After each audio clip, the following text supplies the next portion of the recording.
বাড়িতে তো কোনো হাদিয়া ঢুকবে না গো আম্মা, আমার কথা হয় কি না? জি খালাম্মা, আপনার কথা হয়, কিন্তু খালাম্মা আমি যদি আপনার মেয়ে হইতাম তাহলে কি আপনি আমার এই উপহারটুকু গ্রহণ না করে থাকতে পারতেন? তুমি তো নিজের মুখেই বললা গো আম্মা, যদি তুমি আমার মেয়ে হইতা, কিন্তু তুমি তো আমার মেয়ে না।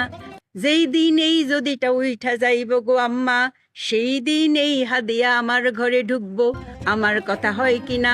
আপনার কথা হয় খালাম্মা, কিন্তু খালাম্মা আমাদের পরিবার তো আপনাদের পরিবারের কাছে অনেক ঋণী। আমার ভাই তো নেশা পানি করে একবারে বিপদে চলে গেছিল, কয়েকবার আত্মহত্যাও করতে গেছিল, কিন্তু আল্লাহর অশেষ রহমতে খালুজানের ওয়াজ শুই না, সে তো একেবারে ধর্মের রাস্তায় চলে আসছে, সে এখন অনেক ভালো আছে। এরপর থেকে আপনাদের পরিবারের কাছে আমরা সবসময় ঋণী। আলহামদুলিল্লাহ, আলহামদুলিল্লাহ, আলহামদুলিল্লাহ।